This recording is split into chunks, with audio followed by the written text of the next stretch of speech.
Às vezes olhamos para uma pessoa e pensamos que essa pessoa é sempre assim. Normalmente logo ficamos já com uma imagem. Esta pessoa foi sempre assim, já nasceu na igreja, praticamente já nasceu com gravata e era sempre assim, esta pessoa é assim. Mas não é bem assim. Porque tudo que nós passamos na vida, onde que nós nascemos, irmãos, família, quer dizer, tudo faz que nós somos a pessoa que nós hoje somos. Entretanto, cada pessoa tem uma caminhada. Entretanto, hoje então, eu estou aqui a falar com o Bispo Helder, que vem de Suíça. Olá, Bispa. Olá. Muito obrigado pelo convite. Sim, quer dizer, você, na verdade, agora vem da Suíça, mas não é bem da Suíça. Não venho da Suíça, não. Nem, você nasceu onde? Nasci no Porto, bom, numa aldeia do distrito do Porto. Né? Ok. Chama-se Alfena. Ok. Não sei onde aqui é, não. Pois, exato. Pronto, nasci numa família católica. Nós éramos católicos não praticantes. Acho que como a maior parte das famílias católicas, né? E pronto, éramos uma família muito unida, mas tínhamos algumas necessidades financeiras também. A vida não era muito fácil. E pronto, depois mais tarde, quando... Então, você vivia lá nessa aldeia o tempo todo? Ou depois, quando foi para a escola, por exemplo, foi mais à cidade? Ou... Não, sempre fiquei por lá, só fiz um curso informático na cidade. Ok. Pronto, na cidade, estás a falar do Porto? Boa Vista. A Boa Vista. Boa Vista, que é uma cidade mais, pronto, já é maior, perto do Porto. Pois, eu já vi quando a pessoa vai a Porto, é uma saída Boa Vista. Pronto, no final tem isso não é um bairro, é uma cidade. É uma cidade, Ai, não sim. sabia. Okay. Pronto, e foi isso. Portanto, eu fui criado lá, fiz a escola lá, primeiro, secundário, fui até ao 12º ano e comecei... Então, filho único? Sim, filho único. Filho único. Sim, filho único. Isto é bom ou é mau? Então, é as duas coisas. As duas coisas. É bom porque somos o centro das atenções, no sentido que, pronto, é tudo para nós. Sim. Temos ali a atenção toda. Ficam muito tempo a pensar que era mesmo o centro do mundo, não é? Sim, é um problema. É um problema. Mais tarde, a gente, quando começa a conhecer a palavra, começamos a ver que não é assim tão bom quanto isso. Sim. Mas, bom, tem as suas coisas boas, podemos dizer que sim. A parte mais negativa de ser filho único é aquela solidão que às vezes sentimos. Não temos um irmão para compartilhar alguma coisa, não temos... É sempre os pais, não é? O nosso primeiro recurso é os pais. Sim. Pronto, e isso acaba por ser um pouco chato, porque uma criança quer falar com crianças, não é? Um jovem quer falar com jovens. Agora também depende, claro, porque você não tem irmãos, então não sabe como é que é. É verdade. Né? Porque, pronto, os irmãos às vezes também não se dão muito bem. Quando Sim. a minha irmã nasceu, ela tem menos um ano que eu, a minha mãe ficou contente, mais uma menina, vão brincar juntos e nós não brincamos juntos, porque pronto, foi concorrência, pronto, então não deu muito bem. Mas pronto, depois nós demos bem. Não tive essa experiência, por acaso não tive essa experiência. Bom, tinha uma família muito grande, tanto do lado da mãe como do lado do pai, e sempre havia sobrinhos, das quais eu cuidava às vezes, não é? Pronto, mas não é a mesma coisa do que ter irmãos. Sim. Entretanto, católica, nasceu lá, cresceu por aí, então depois o que é que fazia na vida? Depois começou a estudar, trabalhar, como é que foi? Pronto, como eu estava a dizer, eu fiz a primária, o secundário, não é? Fui até ao 12º e depois tentei entrar, fiz a candidatura para entrar para medicina. Ok, aqui ir para a medicina? Queria ir para a medicina. Por quê? Porque sempre tive um desejo de ajudar as pessoas. E achava que um médico... Eu sempre pensei que um médico tem uma profissão muito nobre. Sim. Porque ele arrisca-se para salvar a vida de outras pessoas, não é? Ele, se calhar, deixa de certos confortos, não é? Para estar a estudar, para poder ajudar as pessoas. E isso sempre me fascinou. Sempre quis muito ajudar as pessoas e tudo mais. Então, tinha esse desejo. Era mesmo por desejo, não é? Então, você era um bom aluno, gostava da escola, gostava de estudar? Gostava muito de estudar. Por causa disso também sofri de bullying, não é? Aqueles gozos da escola, aquelas coisas assim. Eu estava sempre a estudar, tinha as melhores notas. Sim, não ia brincar, não ia jogar à bola. Só mais tarde é que fui jogar à bola, não é? Mas no início não. E pronto, depois sempre passei uma infância sempre muito acima do peso. Acima do peso? Eu era muito cheinho. Ok, acima do peso. Eu não estava a entender o que isto era. Sim, era mais redondinha? Era bem redondinho. Bem redondinho. Bem redondinho. Foste filho único, pronto, recebe tudo. Bem redondinho. Todos os doces de chocolate vão para o filho que tem que comer porque ele está muito magrinho. Pois, se calhar. Pronto, e então isso também fez-me passar certas dificuldades na escola. Foi difícil esse bullying? Posso dizer-lhe que só mais tarde, quando conheci Jesus, é que fui curado de certas feridas no meu interior. Foi muito complicado. Sentia que era porque estava a estudar sempre assim, ou por ser mais cheinho? Pelas duas coisas. As duas coisas. Pelas duas coisas. E depois eu nunca me gostei de envolver em grupinhos. Pronto. Né? Porque nas escolas há muito isso, não é? Sim. Os grupos que depois gozam os outros. Yeah. E eu, como nunca gostava muito disso, Sim. então era sempre posto de parte. Pronto, então foi por causa disso que comecei a sentir, tanto que depois até me queixava aos meus pais que, epá, e tal, estou sempre a gozar comigo, estão sempre a fazer isto. E foi muito difícil porque, como, lá está, não temos alguém com a mesma idade para nos ajudar. Os pais diziam, não, mas tu não és nada disso. Só que é aquela conversa de pai e mãe. Sim, já sabe que vais-me dizer isso para me agradar. Sim. Pronto. Sim, mas pronto, tu não passas por isso, né? Pronto, pois, é isso. Ninguém me entende. É aquelas coisas de jovem, né? De adolescente. E pronto, mas isso realmente criou muitas marcas em mim. E eu refugiei-me nos estudos. Refugiei-me na minha formação e queria muito ir para a frente. Okay. Até que depois comecei a namorar. Pronto. Isso foi antes de começar a medicina? Ou não? Foi antes, foi antes. Então não tinha entrado ainda na medicina? Ainda não tinha começado mesmo, já me tinha candidatado, estava com tudo ok para começar. Sim. Só que, como eu disse, entretanto, antes eu comecei a namorar. Sim. E a minha namorada, na altura, foi para a Suíça com os pais. Sim. Pronto, e ela era menor de idade, foi obrigada a ir, não pôde ficar. Sim. E então aquilo mexeu muito comigo. Era o primeiro relacionamento. Aquele mundo cor-de-rosa, então eu disse, bom, olha, vou para lá. Assim? Sim. E os seus pais? Os meus pais no início ficaram muito chocados. Sim. Mas depois... Ele sabia que você tinha esse sonho de ser médico ou não? Sim. Okay. Sempre me apoiaram nisso. Okay. Só que, entretanto, pronto, o coração falou mais alto, digamos, os sentimentos falaram mais alto. E então ou seja, já não continuei a minha candidatura, desisti. Sim. E fui trabalhar. Estive a trabalhar um ano. Foi trabalhar o quê? Fui trabalhar nas obras com o meu pai.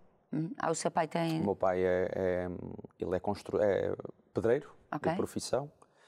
E pronto, fui trabalhar com ele para tentar ganhar algum dinheiro. Pronto, isso permitiu-me também tirar a carta de condução e alinhar algumas coisas.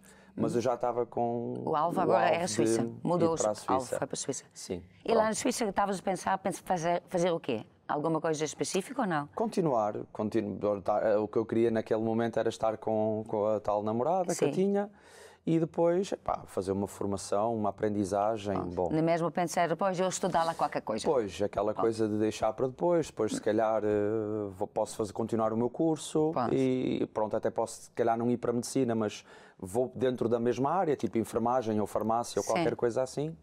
Mas isso nunca acontece. Quando a gente deixa para depois, depois os anos passam e pronto. E na Suíça não foi muito bom, um episódio muito bom, a vida não me correu mesmo nada bem. Então como que foi? Você chegou lá e depois ficou onde? Como é que foi isso? Então, eu fui para a casa dos pais dessa tal namorada, eles aceitaram, pronto, tudo bem, fiquei lá. Durante o tempo que estava lá fui procurando emprego, não consegui. Falava já francês, não? Não, nada. Ok, nada? Nada mesmo. Okay. Agora, a Suíça também tem muito português, não é? Mas... Também tem muito português e isso acaba por ser uma forma de também se escapar a aprender a língua, não é? Mas não foi o meu objetivo, eu queria aprender a língua. Sim. Eu tinha tido escola francesa aqui em Portugal, não é? Só que, pronto, não é suficiente. Pronto, é diferente de falar no dia-a-dia. Foi tirar algumas lições depois da francesa ou não? Trouxe os meus livros. Os meus livros que eu fiquei da Escola de Portugal, trouxe-os comigo. Foi que me ajudaram depois no dia-a-dia a falar no supermercado, ir às compras. Pronto, foi isso que me fez reavivar certas coisas do francês. Mas lá está, não conseguia trabalho, a situação estava mesmo complicada. Sim. E não conseguia dinheiro. Não conseguia trabalho, quer dizer, não tinha dinheiro, estava a viver à custa dos pais. À custa dos pais, e eu sempre detestei isso, eu sempre gostei muito de ser independente. Tanto que para mim, Bispa, o ir para a Suíça foi uma espécie de provar aos meus pais que eu era capaz. Ok, que não precisava deles. Exato, de certa forma sim. Porque eles, como eu sou filho único, sempre me protegeram bastante. E eu levei isso como uma subestimação. Ou seja, parece que estão a duvidar das minhas capacidades, parece que eu estou aqui, mas eu não vou ser capaz. Não vou ser capaz. Às vezes, às vezes, sem ser por palavras, a mensagem pode passar. E eu sentia-me isso. Eu sei que eles não faziam isso, né? Com essa intenção, mas eu sentia muito isso. E então foi uma espécie de revolta. Sim. Depois também a idade, Sim. aquela idade da rebeldia, não é? 17 anos, Sim. 18 anos, pronto. E fui para lá. Quer dizer, não estava a ver as custas dos pais, mas aos custos dos pais À custa da dos namorada. pais da namorada. Bom, entretanto, fui arranjando assim pequenos trabalhos, de 1 dia, 2 dias, porque lá fazem muito isso. Ok. Aí era o quê? Construção? Construção, fiz limpeza, trabalhei nos lixeiros também, Sim. varri ruas, Sim. muita coisa, demolição de casas e etc. Fiz assim um pouco de tudo. Tudo, ok. E pronto, isso sempre me deu para juntar algum dinheiro, não é? Até que chegou o Natal desse ano, 2010. Você foi lá quando? Foi lá em setembro ou quando foi? Eu fui para lá em fevereiro Em fevereiro, ok. de 2010. Sim, então estava lá quase um ano. Quase, praticamente um ano. Pronto, então consegui juntar dinheiro para ir a Portugal no Natal, passar com os meus pais. E entretanto, em agosto... E depois como que foi? Você chegou a casa, então os seus pais, então, o que é que está lá a fazer na Suíça? Então, está a estudar, está a trabalhar? Como foi isto? Eu sempre tive, como eu disse no início, a minha família era muito unida. Sempre fomos muito unidos para tudo, não é? Então nós estávamos sempre em contacto, eles sabiam. Sabia que não era fácil. Sim, pronto. sabiam que não era fácil. Eles não diziam, opa, volta para cá, começa a estudar aqui? Muitas vezes. A falar, ok. Muitas vezes. Volta. Só que eu pensava assim, poças, eu deixei-os para trás, deixei tudo para trás, deixei amigos para trás, deixei curso para trás, deixei tudo para trás. Voltar para Portugal, para mim era uma derrota. Humilhação, né? Ponto. Era É uma derrota. humilhação. Ponto. Era. Sim. Se eu voltar para Portugal, tem que ser com alguma coisa. Sim, ok. Não pode ser de mãos a abanar. Pronto. E então sempre recusei a ideia. Eles sempre, claro, vem, volta, não há problema, não te preocupes, nós continuamos a ser como éramos antes e tudo mais. Eu sei que nada tinha mudado, mas eu não queria, pronto. E então, em agosto desse ano, 2010, os meus pais converteram-se. Ok, foi. O ano quando foi para lá, No ano que eu fui. Sim. Aquilo foi de tal maneira forte, a nossa separação, que eles viram-se, pronto, num beco sem saída, não é num beco sem saída, viram-se tipo perdidos. O nosso filho foi embora, estamos agora nós. Ok. Quando você foi... Quando eu fui, foi muito complicado. Sim, claro, também porque sendo filho único também tem isso, né? Sai o filho e depois ponto. Não há outros filhos que ponto. Exatamente.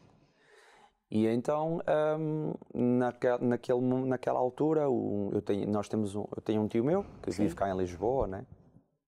E ele já há 16 anos que nos andava a evangelizar. Ok, já é crente, já. Já era crente da Igreja Maná também e tudo. Há muitos anos, há 16 anos que ele andava-nos a evangelizar. Vocês, quer dizer, os seus pais nunca quiseram saber? Nunca quisemos saber. Achávamos que era a conversa dele. Não achava que era o tio chato assim, que vem ele outra vez o religioso. Pronto. Sim. E depois ele ia ao Porto uma vez por ano, para estar com a família, não sei o quê, e quando vinha aproveitava para falar de Jesus. Ok. Ora, tudo aquilo que a gente não quer ouvir quando estamos juntos em família. Sim. Pronto, e então naquele ano, lá está, o coração já estava, talvez, hoje eu entendo, né? Sim. O coração estava mais amolecido. Sim. E eles aceitaram o convite. Na altura a igreja do Porto já estava aberta. Ok, para ir para a igreja do Porto, através do tio? Sim. Ok. E eles vieram de Lisboa para o Porto e tal, convidaram e depois no domingo levaram os meus pais. Ok. Pronto, meu pai converteu-se, foi assim um novo nascimento muito O seu pai? logo. Só o seu pai? Não, os meus pais, os dois. Ok, tá bem. Pronto, e logo assim que eles foram à igreja, eles começaram-me a evangelizar. Ok, então logo ligaram para si, Ligaram olha, fomos para à mim, igreja. Sim. Qual a sua reação? Finalmente, olha, o tio conseguiu qualquer coisa. Eu fiquei estupefacto, Bispa, sinceramente, porque o meu pai nunca foi uma pessoa muito religiosa. E ele até tinha coisas contra os padres, a igreja católica, etc. Porque, pronto. E ouvi-lo falar de Deus, isso para mim foi... O que é que aconteceu contigo? Não é? E depois o meu pai teve um milagre instantâneo na vida dele. Ele foi curado de uma doença, era a apneia de sono. E ele já estava num estado muito avançado. Pronto, e então ele recebeu uma máquina do hospital e ele, todas as noites ele tinha que dormir com aquela máquina. Pronto, e depois o ele ter-me contado que foi entregar a máquina ao hospital, para mim foi mesmo... Foi um choque, não é? Sim. Eu fiquei, primeiro falas-me de Deus. Sim. E depois Deus consegue fazer isso na tua vida, da qual eu sei o quão sofrimento isso trouxe, não é? E não só o investimento financeiro e tudo mais. Então aquilo impactou-me. Sim. Então já, quando fui no Natal... Então, quer dizer, a sua ligação com o seu pai era mais forte do que com a sua mãe, ou não? Você falava mais com o seu pai? É assim, era um pouco com os dois. Com a minha mãe falava de uns assuntos, com o meu pai falava de outros. Eu via a minha mãe como, pronto, um apoio, não é? Sim. E tudo, mas o meu pai era uma referência. Sim. Era uma referência então, para mim. Então, ele é que falava de Deus, não foi a sua mãe, foi o seu pai? Ele é que me falava de Deus. E então, pronto, e o testemunho dele impactou-me. Ele mandou-me, lembro-me que ele... Quer dizer, isso é tudo, ele estava em Portugal, você estava em Suíça, tudo assim, separados, exatamente. Era antes dos telefones assim, videoconferências, coisas assim? Não havia WhatsApp. Não tinha WhatsApp, não tinha Telegram, nada disso, pronto, era só e-mail normal. Era só e-mail, era ainda tinha fax, SMS. ou o fax já acabou? O fax já acabou. Olha, era eu lembro-me, era o Skype. Skype, pronto. Skype, Messenger, naquela altura, não é? Portanto, já vai há um tempo. E depois lembro-me que ele me enviou umas músicas do Curiacos. Só foi isso, só mandou isso. Qual a música que ele mandou? Aí se lembra? Foi o CD, acho que foi o CD Louvor ao Vivo. 2. Pronto, e comecei a ouvir essas músicas. Ao início não gostei nada. Sim. Achei aquilo pindérico. Pronto, sinceramente, estou mesmo a ser franco. Porque a sua música era o quê? Qual era o seu estilo? Era metal. Pronto, então não tinha nada a ver. Nada a ver, era assim, metal, hardcore, mesmo assim, coisas pesadas. Sim. Pronto, era o que eu ouvia. E quando ouvi aquilo achei assim um bocado... Quer dizer, vocês, a hard metal, essa coisa toda, você também vestia assim, estilo disso ou não? Eu gostava, não digo que gostava daquelas roupas largas e aquilo tudo, mas era assim muito preto, muito escuro, muitas cores escuras. Sim, era assim muito... Sim. Pronto, e depois... Pronto, a música não lhe dizia nada? Não lhe dizia nada, não me dizia nada. Entretanto, eu disse, pronto, olha, se isso te fez bem... Pronto, tudo bem, fica nesta. Pronto, Entretanto, chegou a altura de eu ir a Portugal e pronto, e eles então... lembro-me quando cheguei, eles puseram-me a assistir o filme Mundos Paralelos. Logo cheguei em casa, vamos assistir um filme. Você primeiro, pronto. Não houve hipótese. Jantámos e tal, falámos e não sei o quê, mas depois... Estava tudo programado. Vamos assistir aqui um filme. E eu, que filme e tal? E eles, pronto, puseram o Mundos Paralelos. Não disseram que era da igreja? Não disseram que era da igreja, não disseram do que se ia falar, nem nada disso. Pronto, e esse filme, para mim, foi o que me fez abrir o coração. Porquê? O que é que você sentiu lá? O que é que viu? Aquelas experiências espirituais que falam, sobretudo aquela cena, que nunca mais me esqueço, a cena da igreja, onde o bruxo vai à igreja com o ajudante, e aquela coisa toda, as pessoas a orar. Sim. Eu vejo, eles começam a sentir-se mal, não é? Mas o outro, que era o mais forte, enfrentou e foi até ao altar. E depois de ver ele a subir ao altar e o pastor a orar por ele e ele a cair no chão, eu senti uma coisa comigo do tipo, como se Deus me estivesse a falar, não tens força para nada. Sim. Não eu sou mais poderoso tu não és do que tudo o resto. Pronto, aquilo começou-me a associar a tudo, não é? O facto de não... quase uma coisa assim, quando existe mesmo o mundo do espírito. Foi. Há algo que é maior. Mais. Exato. Há algo mais que não é simplesmente aquilo que a gente vê, mas há algo mais e mais poderoso. Pronto, foi ali... Você nunca viu isto, nunca sentiu isto, nunca tinha essa... Quer dizer, não tive outras experiências com qualquer coisa de bruxaria ou qualquer coisa, nada dessas coisas? Nunca. Havia uma brincadeira, Bispa, na altura, quando eu tinha 12 anos, 13, que era o jogo do copo. Que, pronto, as pessoas mexiam um copo ou faziam umas rezas e o copo mexia-se. Foi a única coisa assim, ligação espiritual que eu tive. Bom, os meus pais, antes de serem crentes... Mas isso não, quer dizer, é uma brincadeira, você não sentia nada, não sentia que isto era qualquer coisa? Não sentia, mas depois, quando estava sozinho no quarto, ficava com medo dessas coisas. E via coisas e ouvia vozes e começava... Portanto, ali naquele momento, não me dizia nada, mas depois ia refletir sobre isso. E depois parecia que estava a ser observado, que estava a ser visto. Havia ali umas presenças, porque mexe-se com o mundo espiritual na mesma, não é? Apesar de ser uma coisa insignificante. Mas, entretanto, pronto, você não estava mais assim envolvido nessas coisas, foi-se esquecendo desta parte, assim? Exato. Lá na Suíça não tive nenhum envolvimento com isso, mas os meus pais, no passado, sei que eles, inclusive, foram à bruxa, tudo por uma situação que aconteceu, entretanto, depois com eles. mas nunca tive assim mais ligação. Então aquele filme para mim foi uau, foi mesmo uma coisa demais. Nessa semana eles levaram-me a um grupo familiar.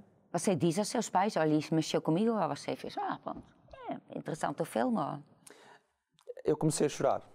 Ok, ao ver o filme. Então eles viram. Então viram. Sim. Sim. No tal momento ou no final? Ou... É um pouco ao longo de todo o filme. Sim. O ver a família do artista, do ator principal a sofrer e tudo, aquilo mexeu muito comigo, porque eu estava a sofrer.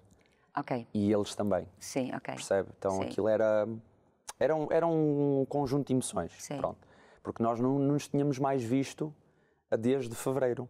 Pois. Portanto, eles receberam Jesus em agosto, eu volto em dezembro, portanto era um reencontro, mas eles agora estavam com Jesus, não é? É diferente. Você notava que eles eram mesmo diferentes? Muito diferentes. Sim, quer dizer, telefone é uma coisa, mas quer dizer, cara a cara é... Sim. Muito diferentes, foi isso que me impactou. Sim. O que é que viu a ser diferente assim neles assim quando chegou aqui a Portugal? O meu pai, o meu pai era muito agressivo, muito agressivo, muito rude, era uma pessoa violenta. Bom, ou seja, por outro lado, ele era uma pessoa amável, simpática, mas quando metiam-se com ele, quando ele se irritava, ficava mesmo uma coisa muito... Irritado. Mesmo, forte, pronto. E ouvi-lo falar assim, com aquela maneira diferente e mais carinhoso, e depois já não se irritava com facilidade. Você até ficava mais a espera, até quando ele vai aguentar, quando que ele fica como aquele era. Exato. Eu disse, o que é que aconteceu contigo? Falou isso, pronto. Sim, o que é que se passa convosco? Sim. Há qualquer coisa que vos mudou. Pronto, eles depois contou-me o testemunho dele. Né? Disse-me, explicou-me como é que foi tudo ao pormenor. Pronto, então foi uma mudança, né? Vi uma mudança drástica nos meus pais. Sim, na sua mãe também. Na minha mãe também, ela foi curada também Ela tomava muitos comprimidos para as tensões, deixou completamente, ficou... Foi assim um milagre mesmo forte na família. Pronto, e depois... voltando ao que eu estava a dizer, nessa semana fui ao grupo familiar e lá no grupo familiar... Então, primeiro foi o grupo familiar. Chegou a casa, foi assistir o filme, depois então foi o grupo familiar. Exato. O grupo familiar era onde? Era perto de casa? Era mais ou menos a 15 minutos de casa, não era muito longe. Não era em vossa casa? Não era na casa dos meus pais, não. Exato. E depois... E no grupo familiar, o que é que você achou? Pronto, compreendi mais ou menos, estava-se a falar de Deus, da Bíblia e não sei o quê. As pessoas estavam lá, eram pessoas que também tinha alguma jovem ou não? Ou era pessoa que você desconhecia? Não era malta jovem da minha idade, né? Eu tinha na altura 19 anos, portanto não era daquela idade, mas tinha malta com 25, 30. Pronto. São jovens, não é? Pronto. Mas foi muito alegre. Hoje é jovem, né? Hoje é jovem, foi porque vocês ultrapassou essa idade. Exatamente. Mas foi muito alegre, foi muito divertido, gostei muito de ter ali aquele amor, as pessoas não me conheciam de lado nenhum, acolheram-me, assim, mesmo muito bom. Mas você fez a oração de salvação, não fez? Fiz, mas não compreendi. Quer fazer de ponta bem? Estava a fazer... Vamos fazer, pronto, exato. Onde me entreguei a Jesus foi na sexta-feira, dessa mesma semana. Pronto. Na sexta-feira fui à igreja. A igreja no Porto? No Porto. Foi dia 24. Porto fica quanto tempo? De Porto à nossa terra é mais ou menos 20 minutos. Então é pertinho. É perto. E ali no Porto, lembro-me, foi 24 de dezembro, na sexta-feira de 2010. Foi uma prenda de Natal, costumo dizer que foi uma grande prenda de Natal de Deus para mim. E recebi Jesus, não é? O que é que você sentiu quando entrou na igreja? O que você experimentou? Um amor muito profundo. Um amor muito profundo. Quer dizer, uma coisa já era lá no filme, lá em casa, os pais, depois outra coisa é o grupo familiar e isto ainda era mais forte. E outra coisa na igreja, que ainda foi mais forte ainda. Sim. E depois, quando eu dou por mim, no final fui à frente e estava a chorar mesmo, de uma forma... Quer dizer, era uma sexta-feira, ele estava a fazer intercessão ou não? Porque também era dia 24, fizeram era diferente. Mas a salvação aconteceu antes. Naquele momento, acho que foi assim que foi. O pastor fez a salvação antes de começar a interceder. E pronto, e eu quando dei por mim já estava lá na frente. E o pastor, lembro-me perfeitamente, o pastor deu-me um abraço e aquele abraço para mim foi muito forte, mesmo muito forte. Parecia que Jesus estava-me a abraçar. Pronto, a partir dali eu disse, não, eu vou entregar a minha vida a Jesus e vou pôr de lado tudo aquilo que eu aprendi, que eu sei, tudo aquilo que eu acho que sei, e vou seguir a Jesus. Pronto, e no dia a seguir convidei um amigo meu, que era o melhor amigo que eu tinha da infância, que é o moço chamado Zé Miguel. Zé Miguel. Acho que você conhece. Sim, que está lá no time Coriacos. Está no time Coriacos. É o seu amigo. Era o meu melhor amigo, crescemos juntos. Sim. E convidei, íamos jogar PlayStation, mas já não aconteceu. Já lhe falei de Jesus. Sim. Porque isto foi no sábado, logo, não é? O meu pai depois também meteu-se a falar de Jesus e tal, e ele ficou também impactado. E depois no domingo veio comigo à igreja. E ele recebeu Jesus no domingo. Ok, então sábado a falar foi... Foi muito intenso, Bispa, foi mesmo, foi muito intenso. Ok. E depois domingo então levaram para a igreja, ele também vivia na mesma aldeia ou cidade? A avó dele vivia perto de nós, os pais eram mais longe. Sim, ok. A avó dele vivia mais perto e ele estava com a avó. Nessa altura. Então aí no domingo então foi toda a gente para a igreja? Sim, foi toda a gente. Ele não falou assim o que é que aconteceu contigo ou qualquer coisa assim? Ou... Claro que sim, claro que sim. E sobretudo o meu pai, porque ele conhecia a parte agressiva do meu pai.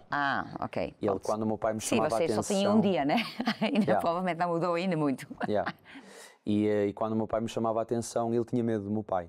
Era uma das coisas que ele dizia. Eu tenho medo do teu pai. E pronto, quando viu o meu pai ali, em lágrimas, a falar de Jesus, aquela coisa toda, e ele, fogo, o que é que aconteceu aqui? O que é que aconteceu aqui? Pronto. Passou por aqui uma coisa assim. Então, antes que nós acabamos este programa, então, diga-lhe só alguma coisa às pessoas que estão a assistir, que talvez ainda não conhecem Jesus, acham que não é precisa, que já sabe fazer tudo. Então, realmente nós não conhecemos Jesus, é verdade. Mas quando nós conhecemos Jesus, tudo muda, não é? E vale a pena a gente dar uma oportunidade para Jesus entrar. O que eu posso dizer é, Jesus mudou a minha vida, não é? E então eu acredito que também pode mudar a sua, basta abrir o seu coração. Pronto. Muito obrigada. Obrigado eu, Bispa, pelo convite.